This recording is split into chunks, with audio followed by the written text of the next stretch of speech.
الرحمن الرحيم لقد وصلنا لهم القول لعلهم يتذكرون الذين آتيناهم الكتاب من قبله هم به يؤمنون وإذا يتلى عليهم قالوا آمنا به إنه الحق من ربنا إنا كنا من قبله مسلمين أولئك يؤتون أجرهم مرتين بما صبروا ويدرؤون بالحسنة السيئة ومما رزقناهم ينفقون وإذا سمعوا اللغو أعرضوا عنه وقالوا لنا أعمالنا ولكم أعمالكم سلام عليكم لا نبتغي الجاهلين إنك لا تهدي من أحببت ولكن الله يهدي من يشاء وهو أعلم بالمهتدين وقالوا إن نتبع الهدى معك نتخطف من أرضنا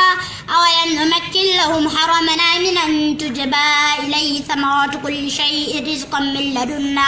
ولكن أكثرهم لا يعلمون وكما أهلكنا من قرية بطرت معيشتها فتلك مساكنهم لم تسكن من بعدهم إلا قليلا وكنا نحن الوارثين وما كان ربك مهلك القرى